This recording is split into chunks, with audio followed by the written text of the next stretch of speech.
What's going on, guys? Thanks for tuning in to another episode of the Red Gold Standard podcast. My name is Zach Hernandez, and tonight I am joined by my co-host, Matt Llewellyn. We got a great show planned for you tonight. We're going to be previewing the 49ers Week 11 matchup with the Tampa Bay Buccaneers tomorrow at home here at Levi Stadium. Matt, it's Week 11 already. Can you believe that? How you doing tonight?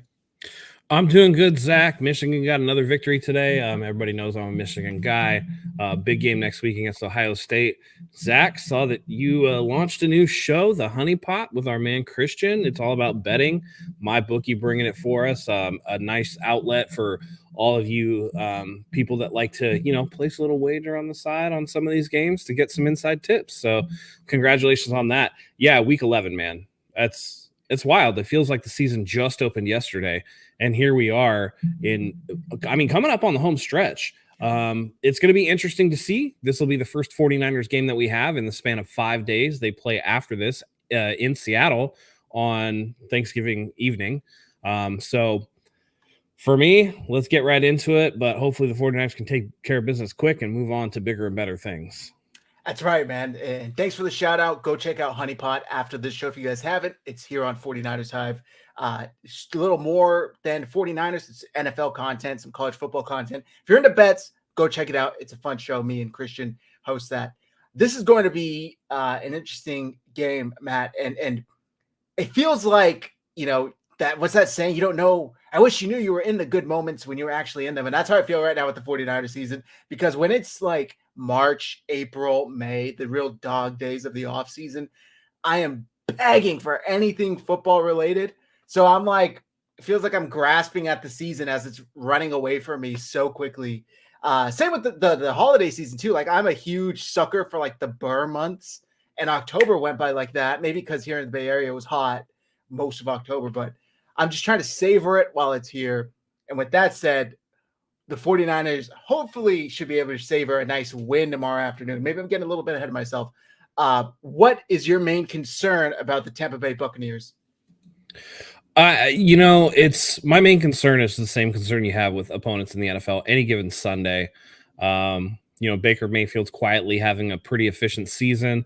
Mike Evans is still Mike Evans. But for the most part, it's not the Buccaneers that I'm so much worried about. It's that aspect of the NFL where a team can kind of rest on its laurels, come out flat, and just not perform the way that they're supposed to be performing. So for me, I would look for the 49ers to come out and try to be sharp. And if not, that's where the worry gets in. What is interesting to me is that this is a non-divisional opponent. And I think it's pretty rare for a non-divisional opponent to play the same team at their building 2 years in a row. So they played last year. We all knew that was you and I were at that game. Brock Purdy's coming out party, his first start in the NFL, 35-0 victory over Tom Brady at the time and the Tampa Bay Buccaneers. For me, the Buccaneers are not as good a team as they were last year, and last year they were pretty mediocre. It's the 49ers that are going to beat themselves. Tampa Bay as a team is far inferior to this 49ers team when they're hitting on all cylinders. So do we get the 5-win streak team and, the one that came out of the bye and handled business against Jacksonville? Or do we get that team that went 3 losses in a row in the middle of the season? Time will tell. Yeah, it really is interesting. And that's so funny you mentioned that the matchup 2 years in a row. I was thinking, I'm like, oh yeah, that was like 2 years ago that we played them. No, that was last season. That was Brock Purdy's first start. I was listening to Kyle Shanahan with Tom Papa on the YouTube channel for KNBR. And he was like, yeah, like it clicked the other night. I'm laying in bed and I'm like, holy crap, Brock has just started. What's up? Greg Papa? Greg Papa. Thank you. Tom I always Papa's get them. I know both of them. Tom Papa's a comedian. I always get them mixed up. Okay. Thank you. Greg Papa from KBR. And Kyle was like, yeah, like I have to remind myself sometimes, like last week was his 17th regular season start or 16th or 17th. Like he barely just had a full season under his belt. And I'm so used to thinking of him as like a veteran quarterback when that's not what he is. So, and I think that's a testament to Brock and how well he's played. And we talked about that previously with like this really high standard that's set upon him that no other rookie quarterback would have that set upon. I'm really concerned. If I remember correctly, the last time the 49ers played Tampa, they were without Mike Evans. Is that Does that sound? I'm pretty sure. I mean, it was a year ago. It's not like much matters this season, but I think they were able to get away. Am I wrong on that? What about Mike Evans? They were without him last year when they played. No. He played. Evans had that Godwin? long touchdown called back. I think he That's might have right. been injured in the game, maybe, but he definitely started that game for sure. That's right. Yeah, so that was called back on a hold, and we were all like, whew, because that I don't remember who was in the coverage, but they were burnt. It was probably Ambry Thomas, let's be real. Probably. It was burnt toast, though. Yeah. Not looking good. Yeah. So yeah. They'll be with him this year. And honestly, this is what, year 11 for him, and he still looks really, really good. It's insane, his consistency. And on top of all of that, the Bucs, from what I remember this offseason, like refused to give him a contract extension. They're just like, no, you're going to play out your contract. At some point, when that player's just been that good for you that long, regardless of who's under center, I just pay the man. I get it. You don't pay receivers, especially on the north side of 30, but I think he's earned it. And it looks like he could still produce at a pretty high level, regardless he of what can, but I think DeAndre Hopkins and Julio Jones are perfect examples of why you kind of, couch that talk, because like you said, Evans on the wrong side of 30. I believe he's 32 going into age 33. It's really hard to pay that type of physical receiver, because at what point do the wheels kind of fall off? True. I would guess he hits free agency and he's going to get like a maybe a 2-year deal. But yeah, as we've seen, it's really hard to pay those type of receivers. It's much like running backs. It's a physical position, and as soon as you hit a certain age, certain production for a certain amount of years, it seems like the wheels just kind of fall off. Yeah, unfortunately, but for the Bucs, not for the 49ers. The Niners will be in a little bit of a conundrum this offseason with Brandon Ayuk. So we will see what will happen with that situation. I saw earlier today, just a few hours ago, the 49ers activated rookie corner Darrell Luter Jr. from the physically unable to perform injured reserve list. So he will be available and active come tomorrow versus the Bucs. So that will be hopefully a nice addition, because we haven't seen anything from him. Yeah, I wonder how many snaps he'll actually get, or if they're just using him in a special teams capacity. It'll be kind of interesting to see. A lot of those guys start on special teams and kind of have to work their way into the lineup. I know at some point or another, I think it was a punt. All I know is that I believe I saw Deebo Samuel on punt coverage in last week's game, and we can't be having that. No, not at all. Not at all. All right. So we've talked previously about Baker Mayfield. Last year, the 49ers played him. He was in Carolina. 2019, they played him in Cleveland. I don't think they played him in 2020, but I could be wrong.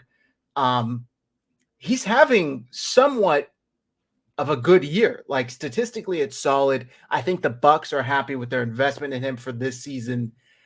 Does he concern you at all, Matt? I'm pretty sure I know your answer, but does anything Baker Mayfield do concern you with how we've seen this secondary get torched sometimes? Yeah, I mean, he can hit an occasional deep one to Mike Evans. The one thing that you can never count out Baker Mayfield for is the fact that he's super competitive. He's one of those guys where if he makes a mistake, that's not going to stop him from pushing it. And you can make a couple of mistakes against this 49ers team, as we've seen before. But if he can hit a big one or two, that'll keep them in the game. Beyond that, he's not, uber efficient. He's more efficient than he has been before this season, but I'm not overly concerned with him. He's like a bridge level starting quarterback, but he's super competitive. And like I said, if the 49ers come out anything less than on fire, let's be real, this is a type of game that they are susceptible to overlooking to try to get to Seattle, right? You went on the road to Jacksonville, you come home, you're high on your laurels after a 34-3 victory. You got a home game against a very beatable opponent, and you're kind of looking forward to that divisional rivalry with Seattle. If they're not careful, this is the type of game where Baker Mayfield is the competitor that goes into each and every game playing like it's his last, because it very well could be. He's always playing for his next contract, for his next gig, and that can make a man dangerous in spurts. I think I saw some crazy stat. He's had like 8 different coaches in the last 6 years or something like that. or 6 in the last 4, maybe. So he's definitely been through a lot, but he still is able to have some success, a certain level of success for sure. I think the 49ers' main objective to start to start the game is score on that opening drive. I talked about it last week when we had the guys from the Jags fan battle on, how important it is for this team to start 7-0 and not behind. I hate to say they're front runners because it has that negative connotation to it, but I just think their style of play allows them to play much more freely and comfortably when they do have a 7-point lead, 3-point lead, as opposed to behind 3, behind 7. Now, granted, that style we saw without Trent and Debo, the 3 games when it was kind of close and they were behind. We haven't seen that since they've returned. So we'll see. But I think the main key, in my opinion, is score early, get a lead, and just protect it, build on it. And don't turn this into a shootout because we've seen Baker Mayfield has the ability to do that. Defensively, Vita Vea is kind of that big name up front for the Bucs. How much does he concern you? The 49ers offensive line going to have their hands full. How do you feel about this matchup? Yeah, so it looks like the 49ers, and I know Vita Vea is an inside guy, but it looks like they're going to be starting Colton McKivitz again. Anytime you have Colt McKivitz on the outside, that's going to make mediocre edge rushers look better. And by putting pressure on McKivitz, you're starting to pull guard attention away from a guy like Vita Vea who needs it. This offensive line is not great. I think they're 22nd in pass blocking, according to PFF, which, of course, take that with a grain of salt. Even with the eye test, you know that they're not great, that Brock Purdy has to get the ball out quick, that sometimes things can't develop, right? Our man, JT O'Sullivan, who does quarterback breakdown, always picks on Kyle Shanahan's offense for the 7-step drops. With this offensive line, it's really hard to do that.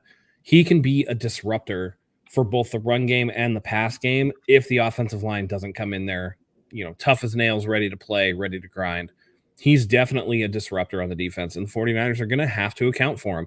And that means taking a guy like Colt McKivitz and maybe leaving him out there on an island, which can be very dangerous in and of itself. Yeah. He struggled this year for sure. What was a nice surprise last week was John Feliciano coming in place for, I believe, Aaron Banks, who was out again with turf toe. He had a clean sheet. Didn't allow one pressure. Now he's playing next to Trent Williams, who allowed like 4 pressures last week, but I think most were in the first half. I think he got comfortable dealing with that ankle injury. But Feliciano was a good, promising player who's been around the league. He started a lot of games in the NFL. So if the 49ers could plug him in that lineup and he's, kind of solves a problem for them, that's big. Also, Brendel and Feliciano, I think, both clean sheets against the Jags. So solid performance in the middle of the line. It was the 2 edges, believe it or not, that were most problematic for the 49ers. So we'll see. It's going to be maybe the opposite this week. They also, I believe, have Shaq Lawson still. So he's, no stranger to having a high sack total. Excuse me. I almost said Shaq total. He's led the league in sacks before. So the Bucs are, let me make sure. Oh, wait, no. I'm sorry. He's with the Bills now. So I'm thinking of previous years. So Vita Vea is on the inside. We'll see how the 49ers are able to handle that.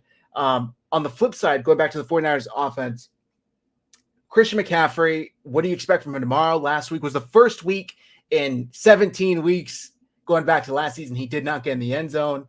Do they make it a point to get him in the end zone this week? How do you feel about that?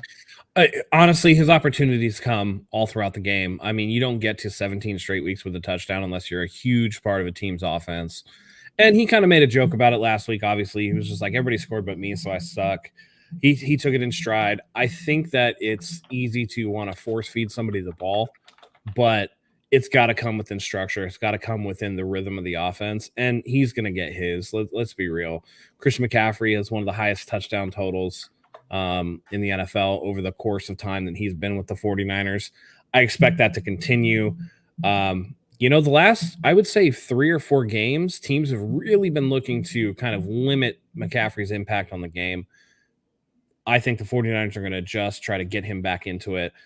as other people get opportunities, namely in the last few weeks, George Kittle really stepping up, you're going to have to pick your poison. And the focus is going to drift away from McCaffrey at some point if people like Kittle and people like Ayuk continue to have big games as Deebo Samuel returns from injury, kind of rounds into his form. The 49ers have a lot of weapons, and sometimes a guy's not going to get it one week, but the next week he's going to go off. We've seen it time and time again. I expect that to continue.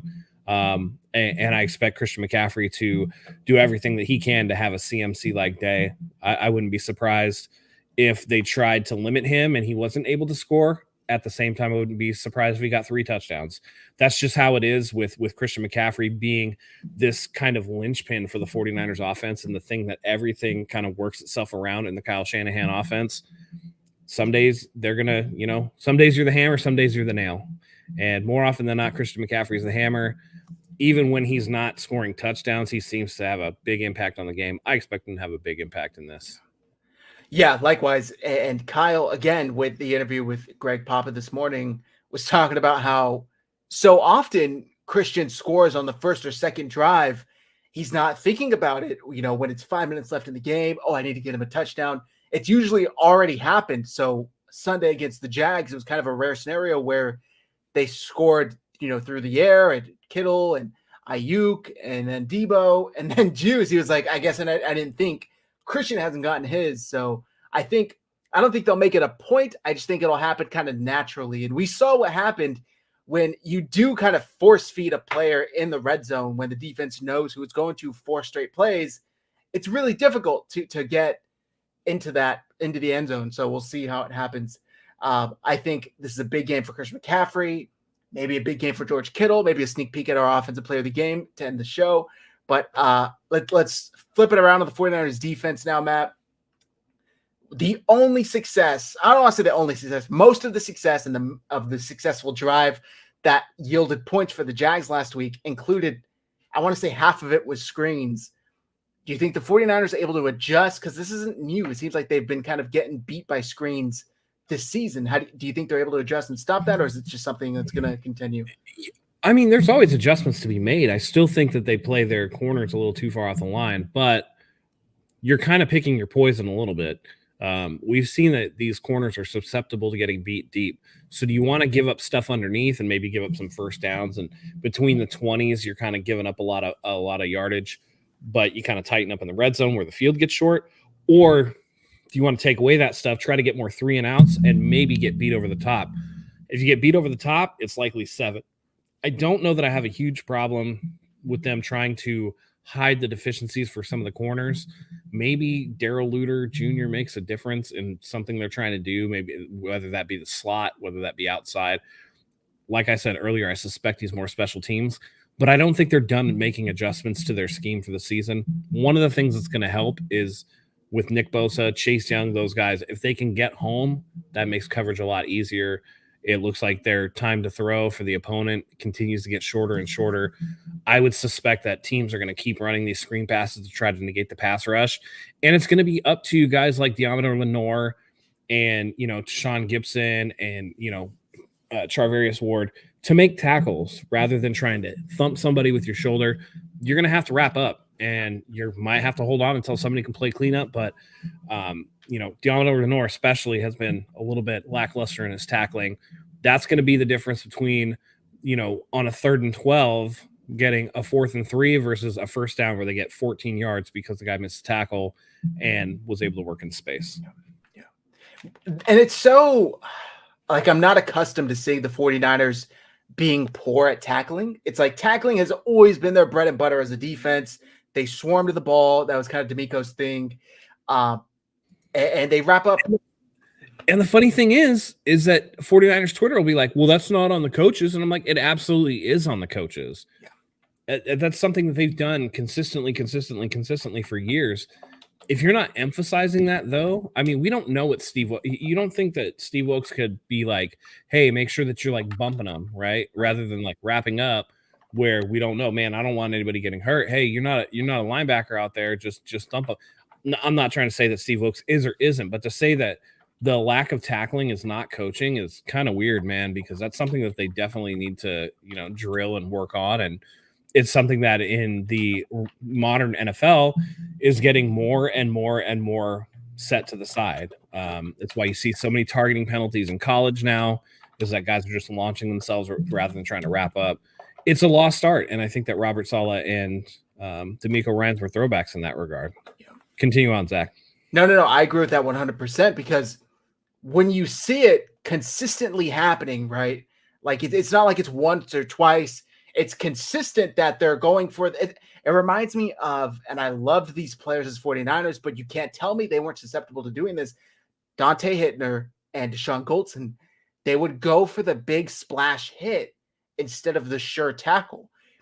If Goldson, or I forget if it was Goldson or Whitner, wraps up Jimmy Graham in that Saints divisional round, like it doesn't go as close to the wire as it does because he gets tackled right there. Instead, he goes for the big hit.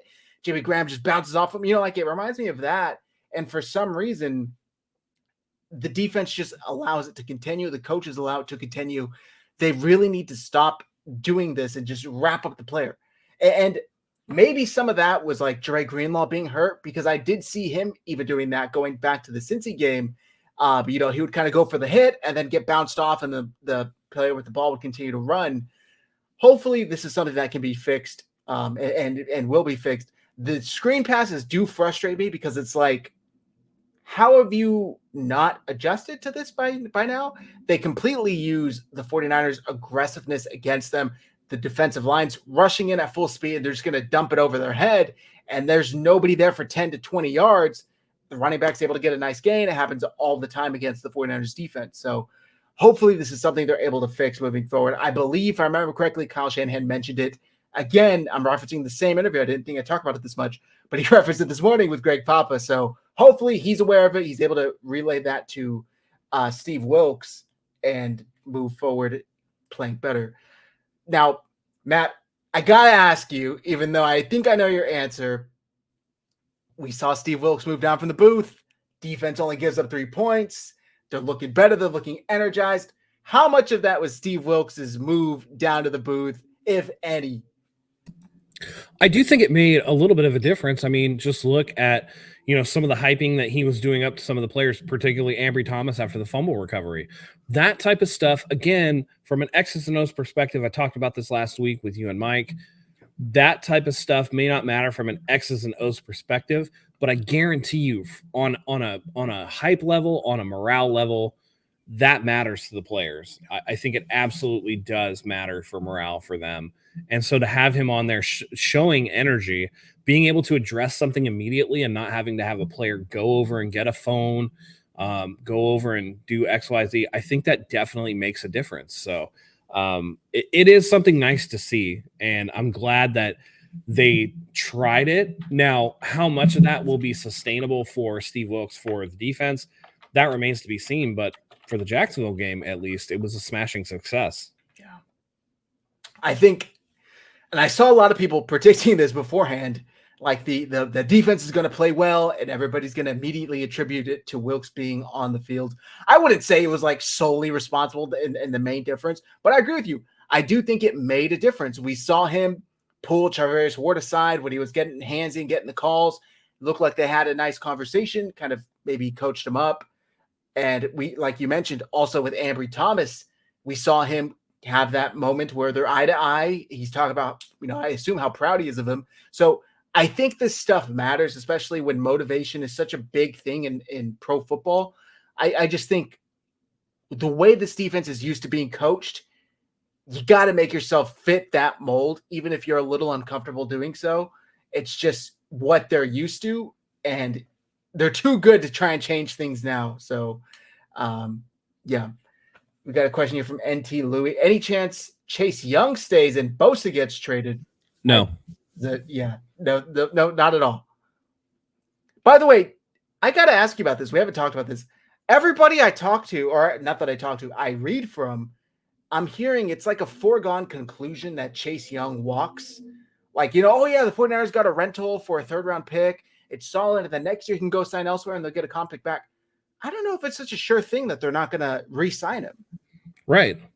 It would depend. I'd have to go and take a look at the contracts like Eric Armstead, Javon Hargrave, or whatever. There are ways to make it work. I mean, people seem to think that all the free agents are leaving. Yeah. They think Ayuk's leaving. They think XYZ is leaving. Who's to say that you don't move on from somebody like a Deebo Samuel to try to make room for Chase Young or restructure Deebo Samuel? This stuff happens all the time. You could definitely, kick the can down the road. And they might just do that to try to keep their window open a little longer. They'll pay for it on the back end, right? When this thing finally comes to a close and, they have to go through a rebuild or whatever, there's going to be 1 or 2 really painful years against the salary cap where they're going to be really bad. But if you think that he's a guy that makes sense for you for the next 4 years, lock him up. There's no reason not to. He's definitely not going to be, I don't think, the highest paid. Like he's not gonna outstrip Nick Bosa. So if you can get him for 20-25 million rather than what you're giving Nick Bosa, then why not? I have this from our guy, Jason Hurley, who, by the way, I'm sorry, Jason, I'm referencing you. I know we've tried to get you on the show a couple times. It hasn't worked out. We will get it done soon, but he's really good with projecting the cap. Check out 49erscap.com. And he did a potential projection for a Chase Young contract extension. And he has a, let's see, 46.625 million guaranteed, 36.625 million being fully guaranteed, 5-year deal, 22 million a year, 20 million 0.5 signing bonus. So I think it's something that they could do. Now, would this cost them players? Probably. But I still think they could maneuver the cap in a way where they're able to keep Chase Young and Brandon Ayuk. Those are the 2 main ones for me.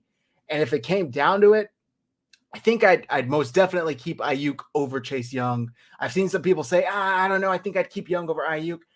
I think Ayuk is more valuable to the 49ers than Young would be. Young is like a nice bonus. He's the cherry on top, but he's not the actual milkshake itself, which Ayuk is to this team. So I just need to ask you because I see that everywhere. For some reason, people just love to act like it's already set in stone. It's been decided. Chase Young's leaving come February, and that's not the case. All right, let's see. Let's talk about, and I know you're going to be so thrilled to talk about this, Matt, special teams. Now, we saw Jake Moody go perfect last week, but damn, were some of those kicks close, man. I was watching that, sweating like crazy. Is it still a problem? Are we not acknowledging it because he's still making the kicks? Is it still a mental problem? Are you concerned at all? How do you feel about Jake Moody going into tomorrow? Man, kicking is such a degree, right? Like, as long as you're making them, that's all I care about. We've had it time and time and time again where it just like we've seen kicks. Just watch Red Zone for a Sunday. During the bye week, that's what I did. I sat and watched Red Zone. And maybe you wouldn't be, but it's not surprising how close some of these kicks really are. Extra points, field goals, everything that they have going on. There are times where it looks like it's going to miss and it goes in. It looks like times where it's going to go right up the middle and then it hooks. Kicking is a very delicate and skilled thing to do. As long as he's making them, I don't care, man. He's a rookie. You got to ride with him. Somebody pointed out that Robbie Gould only made 75% of his kicks as a rookie. It takes time to adjust. And like I said, like I keep hammering home, there is a difference between how wide the hash marks are in college versus the NFL. And that's an adjustment. And if you think that years and years and years of muscle memory, I mean, you're talking about the high school game has super wide hash marks too. The NFL having narrow hash marks is not a thing that's very normal.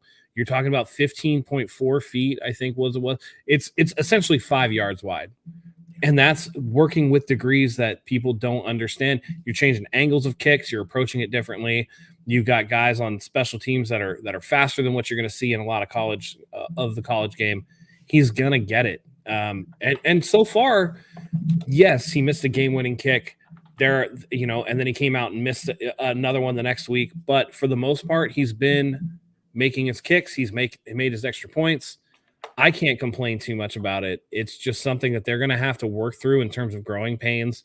And you kind of hope that it doesn't come down to one of those style kicks in a playoff game. But then again, in one of the games, we all kind of held our breath when they went out there. I think it was like a 54-yarder or whatever, and he drilled it right down the middle. Minnesota. Yeah, it's just one of those where you just kind of gotta. It's an up and down process, especially for a rookie, and you just got to let it rock until he figures it out. I was trying to find. I thought I had it up, but I must have closed it out. There was, and I think the post you're referencing, a post on X somewhere of the first 9 games of Robbie Gold compared to the first 9 games of Jake Moody.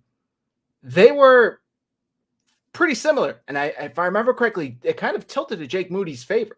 So people like to act like Robbie Gold was automatic the moment he came into the NFL. That's not true. He was in the NFL for a long time.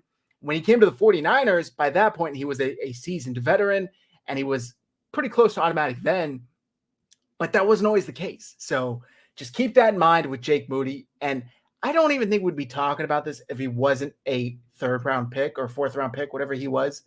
The reason we're talking about this is because he was a higher draft pick for a kicker, which isn't necessarily, that accustomed in the NFL, but it is what it is. I'm not too concerned yet. I was talking about it with Ash, my girl, and we were like, if we're talking like a playoff game, though, and it's 21-23, the 49ers have the ball and they're ready to kick it from 50. Am I comfortable? Hell no, I'm not comfortable. Like, I'm sweating bullets. At least I'm not as comfortable as I would have been with Robbie. Robbie was automatic in the playoffs. He didn't miss. But I'm going to give the kid time to work through these issues because I think he deserves that. Any rookie, any young player in the NFL, don't write him off the second they make a mistake. So. No, that's part of it, right? I was watching Spurs Kings the other day, and Doris Burke asked Greg Popovich, how does he handle the balance between coaching rookies hard versus letting some stuff go? And, he basically said, hey, I gotta know when, hey, this is part of being a rookie and you got to learn stuff versus, you got to be accountable. And I think that's part of it. I want to answer Randy Daytona's question. Is college football different size? Yeah. So I have the measurements up here. NFL, the hash marks are 18 feet, 6 inches apart. In college, they're 40 feet apart. That's that's more than double. So you're talking about now you're changing the angle of a kick, right? And it's just something that he's going to have to get used to. Maybe, if he's on the right hash in college or whatever, he would kick the ball way left. And so he's like, all right, it's not as wide. I can't aim it as far left. And that ends up being like his pushing it right, which he seems to do a lot. There was one kick, if I remember correctly, on Sunday, and correct me if I'm wrong, because I could have the Jags kicker mistaken in my mind, where it almost missed left and then it almost missed right, but he ended up making it. So it's tough, man. I can't imagine being a kicker, just the mental, thought process you have to go through once you miss a couple. Is it continuing on? When he missed the first one in Minnesota, all of us in the 49ers have group chat. We're just like, shit. Okay, this is a problem. Like, this is a legit problem. We were defending him after the Cleveland game, but once it continued in the next week in a dome from 40, but like you said, he drilled it from 54. So yeah, and it was the extra point. He got to kick the extra point and make it, which was his first make since those misses. And after that, he hasn't missed again. Yep. So that's one of those where you're like, okay, this is something that he had to, maybe he pressed a little bit after missing the first one, but then he gets another make on the board. Again, kicking is such a mental thing, that any little thing can kind of set that off. I think that he's going to be fine, at least for the rest of the regular season. We'll see come playoff time for sure. Yeah. Mark Cisneros says, if the pass rush looks like it did last week the rest of the way, Ayuk is getting traded and Chase is staying. I've seen a good amount of this, people predicting. I think even Mark Graziano of ESPN predicted Brandon Ayuk gets traded this offseason. I don't know, man. I just can't see it. I know they traded to force Buckner, so there's kind of a precedent for it. I just think Ayuk is too valuable to what the 49ers are doing here to trade him. Maybe I'm wrong. Maybe I'm naive. We'll see. I think that you don't need to trade him. I just, it's his 5th-year deal. If you're going to trade him, then I don't know. It's only $14 million to keep him on the roster. And who's to say that this offseason you don't get something done to push that money out? maybe shorten the front end of it. There are ways that they can make this work. I just think it's really funny that people are so quick to crown Deebo Samuel as like this huge thing on this offense. Meanwhile, Brandon Ayuk is, I believe he's sitting at like 700 yards receiving already on the season. He's on pace to have like 1,300 yards. Those players don't grow on trees, and I would highly advise people to not give up on Brandon Ayuk, who, by the way, compared to Deebo Samuel, has been much more healthy and available. Yep. Just I saying. think he's only missed 1 or 2 games in his career. So, right. Yeah. Also, I just want to say, I love how people talk about 2 things as if they're the surest things in the world. One, developing a quarterback. Why didn't the 49ers keep Trey Lance and develop him? Why don't we check with Chicago how that worked out for them? Did they not develop Mitch Trubisky? Did they not develop Justin Fields? You can develop a quarterback all you want. That doesn't mean it's going to work out. And 2, just draft another player at that position. How did that work with DeForest Buckner and Javon Kinlaw? How did that work with A.J. Brown and Treylon Burks? Like, just because you think you have a prospect coming into this year's draft that is similar or that you like a little more or at the same amount than your current player does not mean they're going to be a 1-for-1 replacement. Right. So, exactly. Yeah, people will be like, trade Brandon Ayuk and then draft this guy. It's the same. Yeah. It's wild. Where's the comment? Where's the comment at? Where'd it go? Someone said, here we go. Marks and Scenarios said 49ers scored 30 points without Ayuk. They haven't done that with Deebo this season. This is mistaking correlation with causation.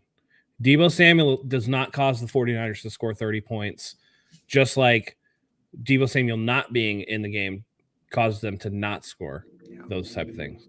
Let's not forget that during that stretch where they weren't scoring, Christian McCaffrey was dealing with an oblique injury that was hampering him. The Cleveland game was weather, right? The 49ers defense was not playing the way that they were supposed to be playing. Time of possession in those games was heavily slanted in the other team's favors. It wasn't just Deebo Samuel. I think that that's something that, yes, there is a correlation. I'm not saying Deebo Samuel doesn't make the offense better, but to just automatically assume that you can replace Brandon Ayuk's production with any receiver is a silly statement. Also, can I just add to that? You did specify this season, but last season they averaged like 33 points a game, and I think Deebo was out 3 of those games. So they have done it before. And just because they have done it this year doesn't mean that that's it. And like Matt said, They also without Trent, Christian was and I would say, and I would say that that's the bigger thing is Trent Williams being missing. We all saw number 31 of the Jaguars turn around and run away from Trent Williams when he got out wide. Trent Williams is a difference maker that you don't normally see outside of the skill positions. It's very rare that an offensive lineman has that much of an impact on the game, but Trent Williams, to me, is like a top 5 left tackle all time in the NFL because of how he changes the game and the way it's run. So you can't tell me that having Jalen Moore out there is the same as Trent Williams and that loss wasn't just as much, if not more, than the Deebo Samuel loss, in my opinion. To me, if you would have ran Ronnie Bell on a lot of those plays, on those jet sweeps and stuff that they're running Deebo on, you would get a lot of the similar production because of the physicality. They just happen to try to use Ray McLeod in that role, and Ray McLeod is not a physical player at all. I just think that Deebo Samuel, to me, is running back 2 on this team. I know people think it's Elijah Mitchell. It's really Deebo Samuel, who occasionally catches a pass. But like his numbers have not been the same since he signed his contract, and I would very much hesitate for people to just keep the crown on his head as if that 2021 Deebo is right in his back pocket. We have to see it because that was his best production year, and he hasn't come close before or since to matching that. And he's getting paid like a top 10 receiver. So they need to me, I think Brandon Ayuk is more sustainable. And if you're looking for something that's going to help the 49ers long-term, I think Brandon Ayuk helps them more than Deebo Samuel does. I don't disagree with that at all. And we've had this conversation this entire offseason. He's a better wide receiver. You can make the argument Deebo Samuel is a better football player overall, but specifically when it comes to running route, I mean, Brandon Ayuk's like a top 5 route runner in the NFL. You can cut up an hour-long tape of him just cooking defenders all day. He's so good at it. So Ayuk as a receiver is the 49ers' best receiver. Also, just to address his comment, CJ Gray, the first 3 plays of the Jacksonville game, Debo went in motion and their defense freaked out, and now there's more space for others. That's because, in my opinion, the Jacksonville Jaguars were ill-prepared. We saw against Cincy, instead of having a man follow the player that was in motion, they just shifted a player to the left.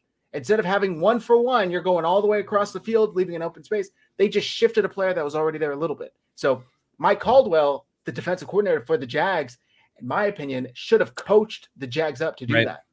And honestly, this is more of that correlation is not causation thing.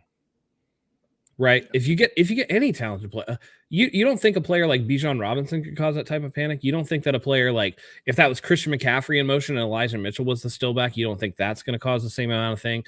I just think that for the production you're getting out of Deebo Samuel, the dollar for production amount, I think that Brandon Ayuk's worth more. That's just my opinion. Because you look at teams, specifically, let's look at Minnesota with Justin Jefferson, who without a running game was still wrecking shop the first part of the season until he got injured, right? You look at a player like, CeeDee Lamb. Tony Pollard doesn't look that great this year. CeeDee Lamb's still getting his, right? You look at, A.J. Brown, he's getting his. When you get to these top receiver levels, it changes the game in a way. They're going to get theirs. Mike Evans on a team that's not that great, still getting his. You put Deebo Samuel on a bad team with less talent around him, I don't know that he's the difference maker that you think he is. And I like this comment from Ian Sharp. Deebo gets the splash plays. Ayuk's more of a workhorse. That's exactly correct. And what's going to be more sustainable? It's true. It's true. All right. Sorry, one last. Ace says, I take a healthy Deebo over BA, but that's the problem. Deebo misses games. But even when Deebo's healthy, a lot of the times the stat line in terms of production is in favor of Brandon Ayuk. Because the one thing, I like Deebo Samuel, and I think that in those end arounds and those gadget trick plays, Deebo Samuel does really well. But when those gadget plays aren't hitting, he's not a guy that's going to be uber separating from his defender. Most of his catches are going to come in zone, where he's sitting down. He's not the route runner that Ayuk is. He doesn't create the separation. And therefore, when Deebo is in running routes and playing as a wide receiver, he's not getting as many catches. It's true. Randy Daytona, Deebo has no equal. Statistically, he does. Christian McCaffrey is far outstrips Deebo Samuel in every category, statistically. Yeah. This season, he's got 124 rushing yards and 332 receiving yards. So averaging 13.8 a catch. Which is half of Brandon Ayuk's production. Yeah. It's true. That's why they're the perfect pair. And the 49ers should do everything they can to keep them together and not have to face this scenario where you have to pick one over the other. You already did the hard part. You did the scouting. You drafted the right player. Now just make it work to where you can keep them both long-term. The only scenario, in my opinion, where trading Ayuk is like a viable option this offseason is if they win a championship this year. If they win a ring this year, then maybe they feel, okay, we've accomplished this. We're able to keep this band together, and to keep it going longer, we can trade this valuable piece for a first-round pick. Or I don't know what they would get for Ayuk. I'm just being optimistic. And add some, blue chip players, especially because the last couple of years we haven't had that opportunity since we traded those picks for a quarterback that's not even on the roster. So that's the only scenario, in my opinion, but I don't think it happens. Not that I'm saying that I don't think they win Super Bowl. I don't think all of that happens, and it comes to Brandon Ayuk is wearing like a Chiefs jersey next year. So we'll see. By the way, that's the one place I hope he doesn't end up. Kansas City. He would be lethal. Absolutely lethal. He'd probably have 1,500 receiving yards. All right. Should we get into our offensive and defensive player of the game? Is there anything I forgot to touch on? No. I haven't seen the weather report. Weather going to be all right tomorrow? Yeah, I don't think it's supposed to rain here. It's been raining like for the past 5 days, but tomorrow says sunny all day. Okay. Perfect. I don't know. I think that just the two things that we should address, I don't know, maybe there was that question that was asked. If you want to get into that, to Kyle Shanahan, that got some blowback from Grant. We can Yeah. touch on that if you want to. We don't have to. No, we The can. other thing I do want to touch on is Kyle Shanahan's comments about Brock Purdy and why he enjoys Brock Purdy, taking chances. That to me felt like a direct shot across the bow of Jimmy Garoppolo. Yeah. But what are your thoughts on that, Zach? Where Kyle Shanahan says, "I enjoy a quarterback that can go out there and try to make a play rather than expecting everyone to make a play for him, I, or something to that effect." Yeah. Let me see if I can find the video, but I personally didn't see that as much of a shot at Jimmy. Call me crazy, but I just thought it was more so in defense of Brock because a lot of people were coming at Brock for that, for his interceptions, one, and two, that maybe poor decision in his first touchdown pass against the Jaguars. I could see how that's taken out a shot at Jimmy Garoppolo, but I just don't see what Kyle has to gain for doing that. I don't know. Maybe I'm naive. Maybe I'm seeing it wrong. How did you take it? I took it as him trying to pump up Brock Purdy. And let's be honest, the last couple of years that Jimmy Garoppolo was here, there were conflicting reports about injuries and, this and this and that. I think that more so than either of them will admit publicly that there was some bad feelings. I don't think that Kyle Shanahan was ever truly in love with Jimmy Garoppolo as his quarterback. And the more Jimmy you got and the worse the play got, the more that Kyle Shanahan kind of wishes that let's be honest, Kyle wishes they never traded for him and they would have just went forward with his plan of trying to sign Kirk Cousins. That's what he wanted. That's what he was with, and that's what he was good with. And it felt like Kyle also, I don't think necessarily was in love with Trey Lance, but that got hoisted upon him. And they had to go and sign Jimmy after he said, nah, barring anything crazy, he's not coming back here. And then they brought him back. And that just creates awkward tension in the building beyond Jimmy Garoppolo's, disappearing and ghosting people and being hard to get a hold of. He wanted a part of, his offense to be run through a guy that's going to go and try to make a play for him rather than, just, all right, you get through. And like people in here are saying, oh, Deebo Samuel can take on all these guys and score a touchdown, right? The 2021 season is a perfect example of one guy making another guy's job easy because Deebo was so good in 2021 that Jimmy didn't have to do anything. And in the NFC Championship game against the Rams, when they weren't able to get Deebo Samuel the ball the way they wanted to, it showed Jimmy Garoppolo was absolutely dog shit. So, yes, there was a little shot across Jimmy's bow, but I think it's more being complimentary to Brock Purdy. And I think it's something that he was trying to consciously do after saying, hey, that throw in the end zone was one of the worst decisions Brock's made since he's been here. This is kind of I'm not trying to beat this playmaking out of him. Let me just make that clear. Yeah.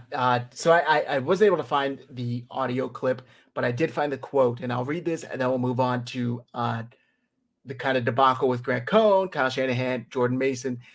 So he was on, KNBR's Tolbert and Cope show, and he said, I want a guy who gives us a chance to win the game, not a guy who's hoping everybody else wins it for him. That's where you want to start. I'm not worried at all about Brock not being that guy. Brock makes plays. He lets it rip. He's done that since the first game he got in against Miami halfway through, and he's done it every game since. Brock, we have zero concerns about that. Brock, sometimes if we're down and stuff, he's not going to take what's given because he's going to do whatever he can to make plays to get us back in. He's everything you want in that aspect. But what's cool about Brock is he does see things. He has that poise. He can talk to you when he comes to the sideline. He knows it's when it's a bad play too. That one wasn't as much of as kind of it's there as if it's kind of there. It was like, what the hell are you doing? That isn't there. We are the luckiest people ever. And that's, to me, what was like a little bit bothersome to me. He doesn't have too many of those, but he does make a lot that are kind of there, and he doesn't sit there and think about it at all. He doesn't hesitate. He'll let it rip. And we expect that from him because he's so consistent with it. That one was just a little bit different. But like I said to him after I got all my words out of the way, I said, oh, and by the way, thank you very much for the touchdown. We love touchdowns. That's great. If I was a fan, I'd buy his jersey after that play. But you just know that isn't going to last too long if you do too many of those. And he doesn't do too many. So that was the entire quote. And a lot of people took that as a shot at Jimmy Garoppolo. I could see it because there were plenty of times where Jimmy did just hope the rest of the team did enough to win the game for him. So we'll see. But interesting quote. And in my opinion, it's a good insight into how he views Brock. Like, he doesn't think of Brock negatively. He thinks he's, if anything, like a huge plus to the team, often puts the team in position to win. He makes plays that he doesn't expect of him, even when he doesn't agree with the decision. So yeah, interesting. All right. Let's play this clip and then we'll get into our offensive and defensive predictions. This was kind of going around social media. Maybe it was yesterday. This is Kyle getting asked a question from Grant Cohn about Jordan Mason. So efficient to fall out of the mix. Touches. Jordan Mason hasn't had to carry in 3 weeks. He's averaging 5.6 yards per carry. What does he need to do to get back in the mix and earn your trust? Why would that be the issue? I don't know. I guess it's confusing for a running back who's so efficient to fall out of the mix. I was wondering what he would need to do to get back in it. 2 guys in front of him would have to get hurt to get more. There's 3 of them. Yeah, when you're playing, I don't trust him or something. That's what I heard in the question. So I'm trying to figure out exactly what your question is. Okay, let me try again. Why is he the third running back? Yeah, why would you give Mitchell the carries over him when Mitchell's averaging 2-something yards a carry?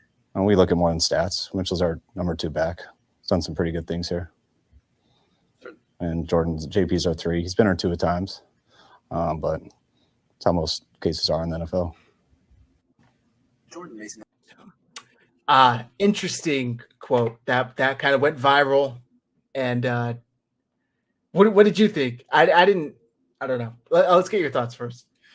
My thing was that the question about why doesn't Jordan Mason get more carries despite the fact that he's been the more efficient runner is a valid question. Yes. Grant's mistake was putting the word trust in there and trying to imply what Kyle's motivations were rather than asking a football question, right?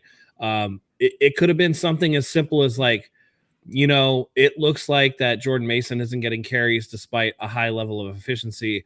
What would he have to do to get more carries? Is there a reason why Mitchell is still playing despite not looking quite as efficient? How do you balance between what a guy has done and what a guy is doing currently? Right. That's a better question than being like, do you like not trust Jordan Mason? Like, what are you talking about, man? It's a way to provoke Kyle Shanahan into a response, which is what Grant wants. It's like, look at me asking these pertinent questions, these important questions, but the way that he's wording, the way that he's asking is designed to piss somebody off. And he has a history of doing it. And we look at it as no big deal or whatever. But the fact of the matter is Kyle Shanahan's like, dude, they let this dude in the building. And he just, the Javon Kinlaw thing and the fact that he, talks shit about like all of our players all the time, that he trolls, that, his headlines of, oh, Bloom is off the rose for Brock Purdy. Brock Purdy is this and this and that. And then he comes out with articles like Brock Purdy is making scouts question how they look at quarterbacks. And it's all a grift. And anybody who can like look at it from a reason. And props to him. He's getting clicks. He's getting engagement. He's doing exactly what he wants to do. But somebody said it, and I completely agree with it. Grant is more content creator than he is journalism. He's doing this for clicks, not necessarily getting the best answer. And so the fact that anybody is surprised that Kyle reacted this way is the biggest surprise to me. It's the way that Grant asked the question, not necessarily what the football question part of it would have been without all the inference to trust and distrust.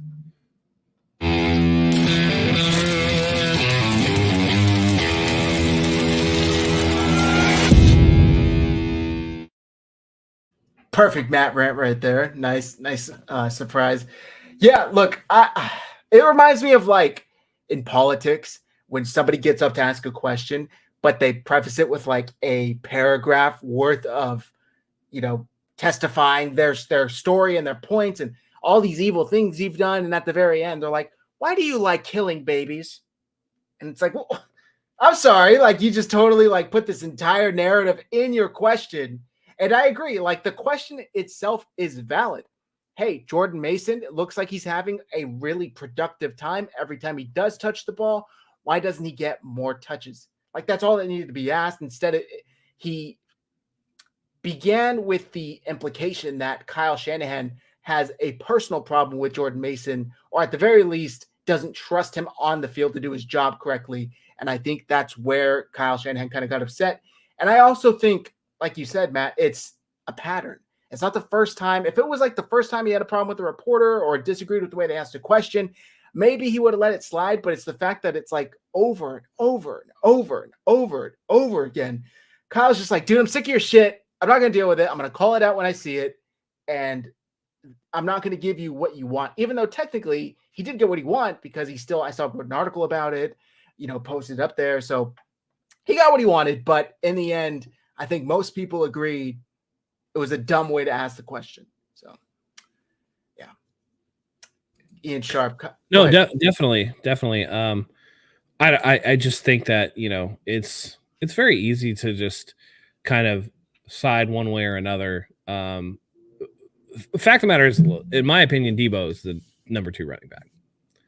You know what I mean? Like Elijah Mitchell, other than the Giants game, has no more than like five carries in a game or something like that. It's not great. Steve El Supremo says if Mason is in, teams know it's a run. Bro, same thing with Elijah Mitchell. Exact same thing.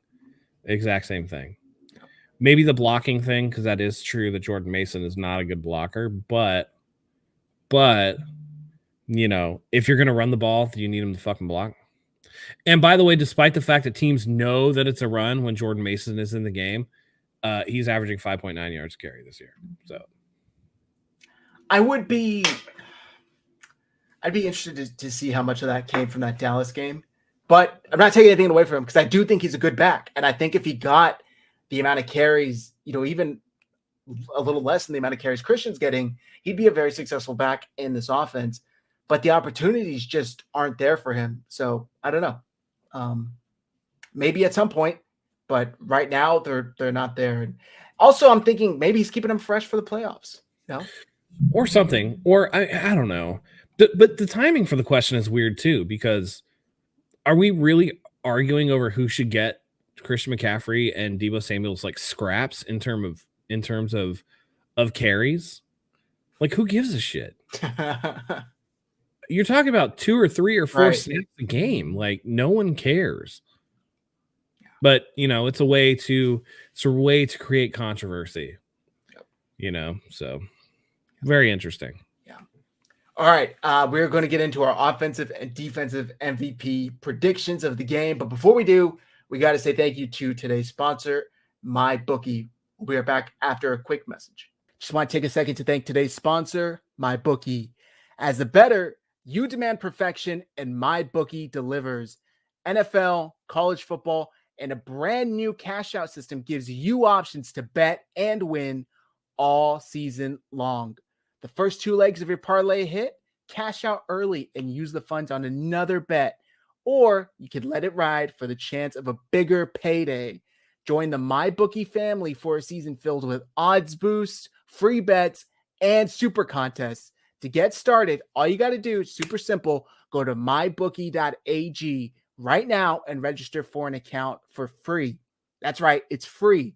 And whenever it is you're ready to make your first deposit, just use promo code HIVE. It's right here on the screen, HIVE, to grab a welcome bonus on the house. That's our gift to you for being a part of the 49ers Hive family. That's promo code HIVE, HIVE, to claim your deposit bonus. And for a limited time, you also get a free chip to use in the MyBookie casino. You can bet anything, anytime, anywhere with MyBookie. Now let's get back to the show. Go check it out, guys. Mybookie.ag, promo code HIVE. All right, let's get into these predictions. Offensive MVP prediction. I'll go first. I think this is going to be another big George Kittle game. I'm going to go George Kittle, 6 receptions, 125 yards, and 2 touchdowns. Big game for George Kittle. What do you got? I think that the 49ers get this done early. I think that this is one of those games where Brock Purdy's going to have a good game, very efficient. He's going to get out there, be efficient. I do think that, it's going to be a Christian McCaffrey show. I think he has a receiving and a rushing touchdown. They're going to dominate early. Again, first drive touchdown is what I'm predicting, and he's going to have another big one late, probably coming out of the halftime on their first drive. It's just he's due. He's due for a big touchdown game. It's going to be fantastic. But yeah, I would say 150 all-purpose yards, 2 total touchdowns. Damn. Okay. For defensive player, just to clarify, did Nick Bosa finally get it for you last week? I would say yes. It was 3 half sacks. That to me counts. Yes. So 3 sacks and a forced fumble. It happened again. It didn't count as 3 in the stat sheet, but 1.5 and a forced fumble. He was in on 3. That, hey, it is what it is. So it's time to move on for me. Well, it's time to stop for me because I'm going Nick Bosa, 3 sacks and a forced fumble. I'm taking it, Matt. I think he's going to do it. Baker Mayfield, he said early in the week, hey, we've met. He's a nice guy. It was all fun and games previously. I never had any beef with him. But I still think the motivation is there. And I think Nick knows. I saw him on Eric Armstead's podcast. He was talking about, sacks are kind of an overinflated number. But I think deep down he understands the pressure he's under. And he wants to produce at the high level and give the sacks after he just got this monster contract.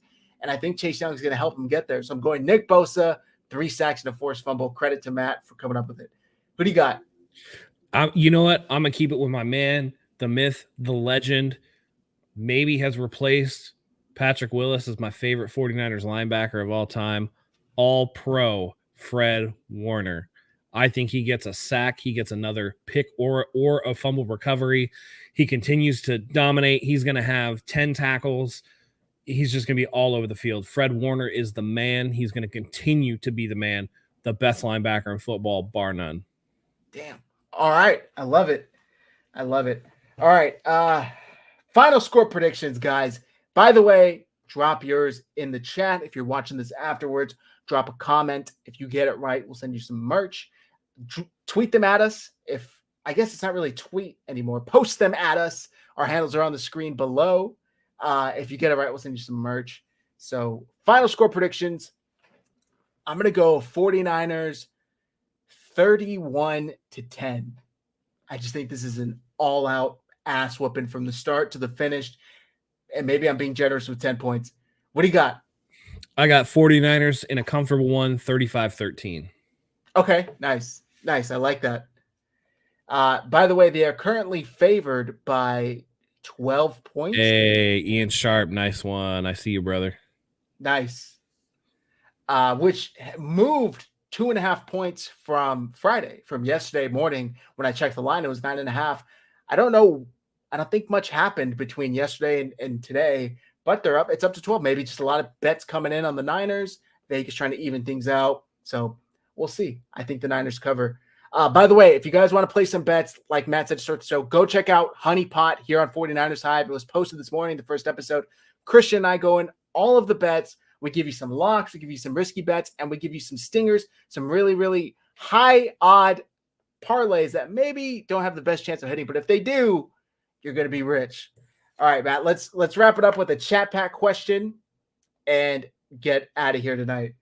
Tonight's chat pack question I have for us is, what is one vacation destination that many people think is just fabulous, but which you personally have no desire to ever visit or revisit if you've already gone there and you weren't too impressed?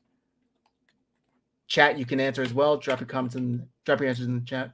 Yeah, I'm gonna say a lot of people in today's age like going to like somewhere like Dubai. You can miss me with that shit. It's a lot of those, like, even the history, like, India, no. China, no. You know what I mean?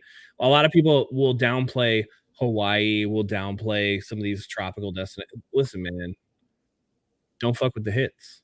They're hits for a reason. It's when people try to get cute and you get these trendy little things. One of the newer ones for like social media creators, Tulum in Mexico. Like, I mean, I guess, but what's wrong with Cancun? Nothing wrong with Cancun. No, not at all. I like that. Team Cali says Hawaii. See, man, I went and did whale watching in Hawaii, and that shit was fire. SF. In Maui, but prior to the fire. So That's a funny one. Yeah, I agree with you there. Definitely don't want to go to SF. Oh, San Francisco is a shithole now. And it's sad because I love that city, but it's trash. They only clean it up for certain things, apparently. Apparently, for me, I would say like Italy in the summer, right? I've never been there, but it looks beautiful. Everybody, of course, wants to go there, but I've learned there's no air condition. Europeans are just different than Americans. They don't give you ice. They don't give you, like there's so many things. They smell bad in the summer. They smell bad in the summer. Like me. I don't know. It just seems as a bigger guy, it just seems very unappealing. Like maybe if we're talking when it's cool, maybe I can work something out, but no AC is an absolute non-starter for me. So sorry, Italy, not going. Yeah. Shout outs to the one that I always push back on my wife on too. She wants to go on an African safari, and I'm like, no fucking malaria, no fucking plumbing, fucking Ebola. Nah, I'm good. I don't need to go to Africa. I'm all set, man. No, thank you. I assume no ants and cockroaches, gigantic things. Dude, everything there can kill you. I'm good. Yeah. Which reminds me, Australia. Australia is also one that seems badass, but the critters there, no thanks. Yeah. It used to be a British penal colony. That's why. Because everything there can fucking kill you. Yeah, no thanks. All right, guys. That's going to do it for tonight's show. The 49ers take on the Tampa Bay Buccaneers tomorrow at 1 o'clock here in Santa Clara. Hopefully they get their 7th win of the year, and we'll be back. I don't know if we're planning on going live tomorrow. We'll let you guys know on X what the plan is. I think tomorrow will work after the game. Okay, so we're planning for tomorrow. Come back here. We'll be after live. The pressers, right? We'll do the after the pressers thing. Sounds good. Let's do it, guys. Come back here tomorrow. Hit like, hit subscribe. Check out Honey Pot, the newest show again. Thank you, everybody, for tuning in. Our handles are on the screen. Hit like, hit subscribe. Matt, go ahead and carry us out. Absolutely, Zach. Thank you for joining me here tonight, hosting as usual. You're the man. I want to thank everybody who joined us here tonight. We were down 1. Our boy Mike, shout outs to him. He's on the road doing his thing, but he should be back with us tomorrow, I believe. I don't know. In any event, let's get to this absolute ass whooping that should be coming for the 49ers against the Bucs. They should take care of business very easily. Baker Mayfield, he doesn't want that smoke. Now you don't only have just Nick Bosa, but you got Chase Young, the former Buckeye, looking to plant that flag all over Tampa Bay Buccaneers territory.